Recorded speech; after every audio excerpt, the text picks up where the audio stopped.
What's up, ladies and gentlemen, and welcome to this special edition, a pre-recorded edition of the European Volleyball Show. My name's Rob Sinclair, and I have the pleasure of taking you through today a preview of perhaps the most anticipated matchup of the entire CEV Champions League fourth round so far. Zaksa Kędzierzyn-Koźle versus Lube Civitanova coming up this Wednesday, January 12th. You just can't possibly overstate how massive this match is. It's going to be unbelievable. There's a whole great week of matches coming up to restart Champions League, kicking off the year 2022, A lot of the reason why these matches are so good, not just this one, but so many of the rest of them, it's because the top two seeds in each pool are facing off against one another this week. So a lot of these matchups, there's going to be significant decisions of these matches that impact who ends up winning these pools. Zenit St. Petersburg versus Berlin is a big one. Perugia versus Fenerbahce is a big one.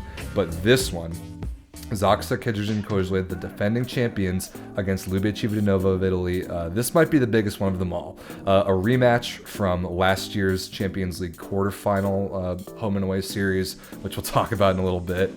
Zaksa, the reigning champions, like I said, have largely been untouched in all of Polish competition this year, other than one Super Cup loss to Jastrzębski Węgiel, another Champions League team, and Lube Civitanova, a pretty good performance so far this season, dealing with several injuries, but still in second place in all of Italy. So let's jump into it. First, let's look at Kucine Lube Civitanova, the two-time champions of this competition. The last time they won was in 2019. That team was absolutely incredible. They are the reigning Italian champions, beating Perugia in the finals of the Italian playoffs last year. Made it to the quarterfinals of last year's CEV Champions League before losing, of course, to Zaksa in that unbelievable two-match series that we'll talk about in a few minutes. 10-3, 31 points, second place in the Superliga right now. I mentioned they're dealing with a ton of injuries. We'll talk about their lineup in just a second, but that's a pretty good performance, especially when they have Perugia to contend with at the top of Italy. Lube fighting through what they've had to fight through so far. 10-3 is pretty impressive. And also interestingly this year for Lube Civitanova, the silver medalists at the 2021 Club World Championships just about a month ago in Brazil. And another interesting storyline between these two teams is that Lube took Zaksa's spot in that tournament because Zaksa and Trentino were the top two European teams in last year's Champions League. Zaksa elected not to go to Club World Championships, leaving a spot which was filled then by Lube. So very interesting there as well. Looking at Lube's lineup, the projected starters piece of this is actually pretty difficult to do right now because there's so much uncertainty about a couple of Lube's players. So let's start off with the things that are certain. Luciano Di Cecco of Argentina, Olympic bronze medalist from this summer, absolute slam dunk starter at the setter position, one of the very best on the planet, and his partner in crime, the best middle blocker in the world, and I will hear no debates to the contrary, Robert Landy Simon of Cuba. The things that those two, Di Cecco and Simon, are able to do together is like straight out of a video game. The two of them are just truly unbelievable. The highlight reel plays that they just make look routine. I'll just never get tired of watching those two play together. Simone Anzani, the other middle blocker, and Fabio Bolasso at the libero. Those are the certainties. And this is where it starts to get kind of interesting because this Lube team is largely, it's very similar to how it was last year. You've got Marlon Yant, the young Cuban who has really exploded onto the scene this year. But he's been in Lube now, I think this is his second season at least. But the first one where he's gotten pretty significant playing time. He was really good at Club World Championships, but it was because of Osmani Juantarena's nagging back injury that we've seen Marlon Yant so much. Juantarena has barely played this season. It's been mostly Marlon Yant and Riccardo Lucarelli, who was another big offseason pickup. Juantarena dealing with a back injury. My understanding about it, and I'm certainly no doctor and I don't know Juantarena, but my understanding is that he could play at just about any point if very, very necessary, but he wants to save it for when the matches really start to matter in playoff season in Italy and here in Champions League. And this might be one of those. If you're Osmani Juantarena and you are capable of putting your body out there through a championship level match and you don't think there's that much risk in injuring yourself worse, this might be one to come off the bench for. And speaking of other outside hitters, Lucarelli, who's been so good for Lube so far this year, is dealing with a biceps issue. He tore his bicep a few matches ago. I think it was in the match against Perugia in the Superliga maybe about 2 weeks ago, but I've seen him practicing in various videos. I'm just not sure how close to 100% he is. So Marlon Yant is healthy to my knowledge, but Juan Torreira and Lucarelli both kind of a toss-up. We'll see who we see there. And there's a distinct possibility that Ivan Zaitsev, another massive pickup for Lube in the offseason, who was signed to come in and play opposite, there's a chance that we see him at the outside hitter position, where he started at the very beginning of his career for the Italian national team, and his previous stint with Lube Civitanova was at the outside. Lube picked up Gabi Garcia Fernandez in the offseason, straight out of the NCAA, the Puerto Rican opposite. So if neither Juan Torreira or Lucarelli are able to play, I could very easily see Coach Blengini putting Ivan Zaitsev on the left and bringing Gabi Garcia Fernandez on the right. We haven't seen that much Zaitsev this year either, because he is coming off a minor knee surgery that he had just after the Olympic Games. But he is getting back into form. We saw him at Club World Championships. We've seen him in a couple Italian matches lately. I expect him to play in this match. The only thing I don't know is the role. It depends on the health of Juan Torreira and Lucarelli. So if neither of those two can go, I think you honestly see Zaitsev on the left and Gabi Garcia Fernandez on the right. Otherwise, it'll be Yant and whichever other outside hitter is healthy at the outside, and then Zaitsev at the opposite. That will be very interesting to follow along with as this match comes closer. Just to go over more of what Lube did this offseason, they're just in the transfer window. They lose Kamil Rykliski and they lose Yoandi Leal. Both big losses. Rykliski to Perugia, Leal to Modena. But they bring in Ivan Zaitsev, they bring in Lucarelli from Trentino, and they bring in Gabi Garcia Fernandez from the NCAA, who we didn't expect to start that much until Zaitsev had that knee surgery. And Gabi's been pretty good the first half of this year. Lube certainly is not any lower than they expected to be in the standings, and Gabi Garcia's surprisingly good play has a lot to do with that. Another great point about in terms of the Superlega is that Zaitsev not only is a top-tier opposite when he's healthy, but he's also Italian. So he doesn't count against the foreigner limit for Lube and allows them to have a little bit more freedom in who they put elsewhere, especially because they have a foreign setter in Luciano Di Cecco. But of course, in the Champions League, none of this matters. No foreigner limits whatsoever. Lube will put out their absolute best healthy available roster that they can with who's available this coming Wednesday. So moving on to the defending champions, Zaksa Kędzierzyn-Koźle of Poland, the reigning CEV Champions League champions. They were the first Polish team to win that competition since 1978, which is absolutely crazy.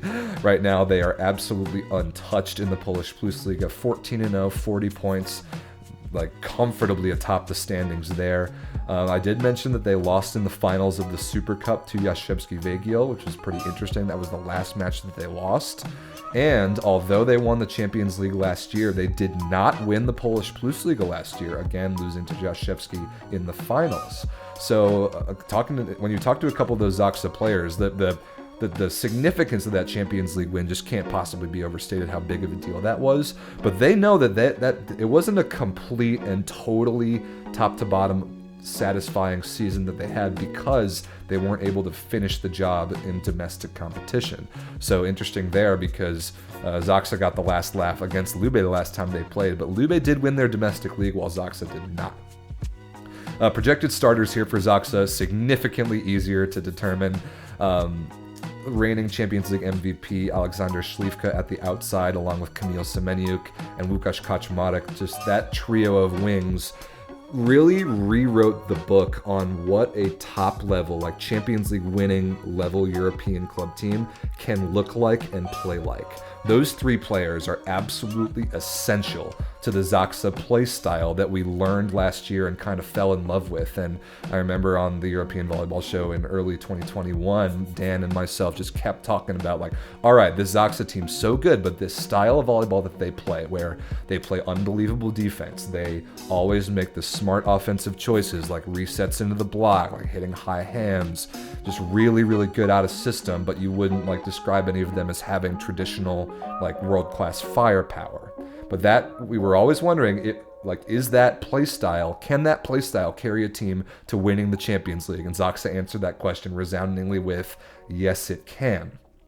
But the offseason that Zaksa had, they lose Benjamin Toniuti, the setter who was so important to the way that team played. They lose Paweł Zatorski at libero, one of the huge pieces of the serve receive unit that kept that team in such good system. They lose Jakub Kokonowski, without whom in those miracle semifinals against Zenit Kazan, without some of his heroics, they wouldn't have even been in the finals in the first place. But they replaced those three guys, as you see here, the offseason transfers out, with Marcin Janusz, a Polish setter who has way outplayed expectations this year. He's looked much better than I expected.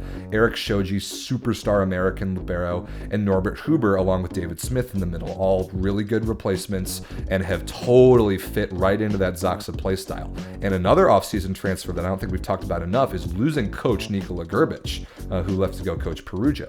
But that has not affected the Zaksa playstyle that we've come to know and love. They are playing very similarly.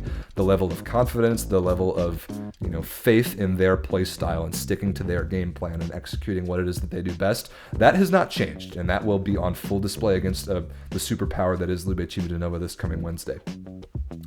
So let's look back at that unbelievable matchup, or series of matchups that these two teams had last year in the Champions League quarterfinals, both teams making it out of pools pretty easily.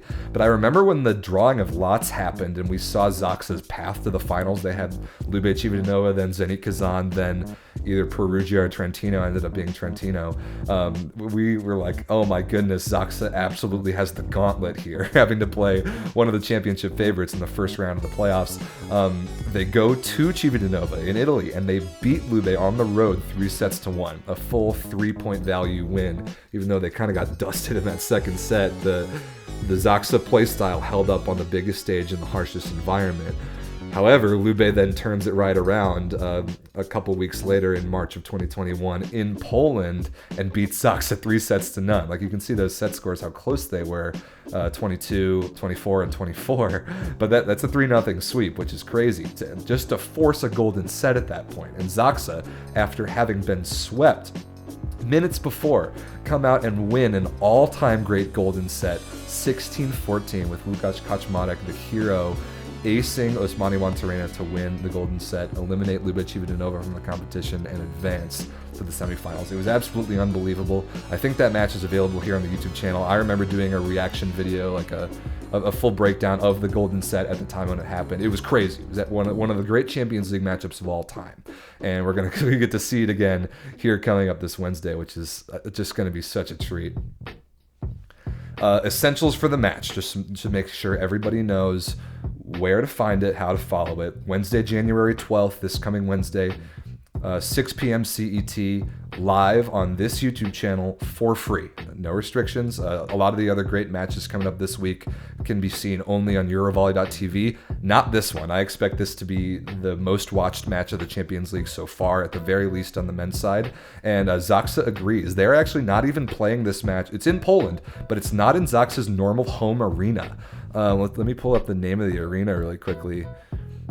In Gliwice, a town in between Kędzierzyn-Koźle and Katowice, because it sits 13,000 people, whereas Zaksa's normal home arena sits only about 3,000. So we'll see if there happen to be any spectator restrictions given the very fluid COVID situation going on across the world and across volleyball right now. But Zaksa is playing this match in a different arena than usual because of its increased capacity. They're expecting to have the great home field advantage of Polish volleyball fans, and they're going to need it, because let me tell you, Lube Civitanova is so ridiculously good.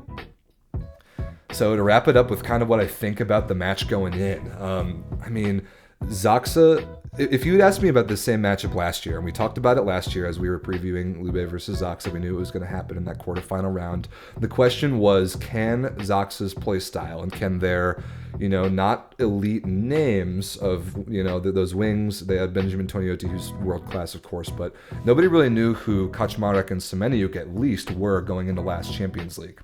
Now everybody knows. Everybody now knows the scouting report on Zaksa. They understand that the play style that they have is capable of winning a tournament of this caliber. We've seen it. We've seen the matches. We've seen how incredible it was. We've seen how Zaksa, how disciplined they are in sticking to their game plan. So what Lube Civitanova is going to have to do, where I think their strengths are in the middle, is definitely one thing. If they can hang in there and serve receive, and that totally depends on who their outside hitters are going to be, they are going to run Robert Landy Simon, the best middle blocker in the world, as much as possible. I wouldn't be surprised to see like a significant double-digit scoring performance out of Simon. easily 10 points attacking. I expect no less than 5 attempts per set, which is sky high for a middle blocker. One of the most lethal servers in the game, a tremendous blocker, of course. So Simon will have his fingerprints all over this match. But it really, for me, for Lube, is going to depend on how well whatever set of 3 wings, 2 outside hitters, and an opposite, whoever we see, how well they can play and how efficient they can be in scoring in and out of system against a Zaksa team that is so unbelievably good in block and defense. And not only are they so good in block and defense, but if they touch a ball and if they keep it alive, they make you pay for it almost immediately. They take such good swings in transition. They make such good choices. They're able to flip the momentum of a point, like turn things into their favor so well and so routinely by making great choices. Their top to bottom ball control in all 3 contacts, all 7 players, is absolutely world class. And if you're Lube Civitanova, you're going to have to beat a team like that with a little bit of offensive creativity, which is Luciano Giaceco's specialty, and a little bit of firepower. Zaksa has shown that they are a little bit weak to true firepower, like a Wilfredo Leon caliber of firepower, or a Robert Landy Simon, or like we saw them hang in with Zenit Kazan last year and go to those tight late sets, 5th sets, whatever. Lube is going to have to really have their A game, and they are battle tested in what I believe to be the best league in the world, top to bottom in Italy. But this is a different matchup, the likes of which Lube hasn't seen, despite the crazy schedule that they've played this year with Italy and Champions League and Club World Championships and all of that. So, man, I haven't even thought about picking this game yet. I like to pick my winners. I'm going to go with Zaksa in 5. I think Zaksa is the best team, the best club team of all time, maybe, at learning and adjusting to a matchup in the middle of a match. A lot of that had to do with Benjamin Toniutti, the way he's able to think at the setter position last year. But I really think that Marcin Janusz is like a dark horse contender even for the starting spot on the Polish national team at the setter position. And that might be a hot take right about now, but if you haven't seen Janusz play, the dude's really, really special. And compared to Toniutti, of course, he adds a welcome amount of size and athleticism. He can really hang in there in the front court. I think the offense that he's going to be able to set and the adjustments that he's going to be able to make with his offense against the Lube Civitanova block and defense and their service pressure are going to be the key in this match. I think Simon's going to have a field day, but I think that those 3 Zaksa wings, Semeniuk, Śliwka, Kaczmarek, are going to do their thing at the highest level in the biggest match of the season so far. I'm going to pick Zaksa in 5. So that's a pretty detailed preview of this match, ladies and gentlemen. Thanks very much for watching. No live European volleyball show this week before the match. We'll be back the following week before the women's super match of the week. Enjoy a great week of volleyball with so many great matches. I'm excited to see how the things at the tops of these great Champions League pools here in the 4th round start to shake out after this week's results. So enjoy the match on Wednesday. Make sure you know where to find it here live on the YouTube channel, Wednesday, January 12th. I'm Rob St. Clair, signing off for now. Thanks very much for watching, and enjoy the matches this week.